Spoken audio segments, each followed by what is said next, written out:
Me, kain naman tayo sa labas, Me. Saan naman tayo kakain? Sa Jollibee. Maganda sa Jollibee kumain, Me. O sige. Pag na-spell mo Jollibee, kakain tayo sa Jollibee. Spell ng Jollibee?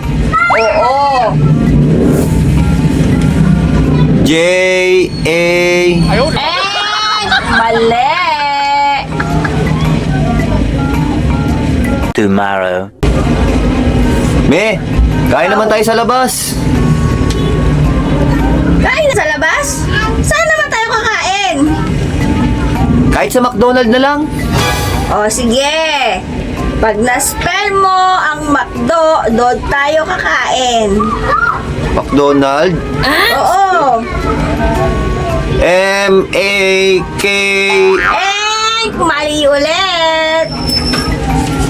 The next day. Me, kain naman tayo sa labas, Me. Kain tayo sa labas? Oo. Okay. Saan naman tayo kakain? Sa KFC na lang. O sige. Pag na-spell mo ang KFC, doon tayo kakain. Spell ng KFC? Oo. Anak ka ng teteng. Sabihin mo na lang kung ayaw mo mong libre. Hindi pinapahirapan mo pa ako. Huwag na nga.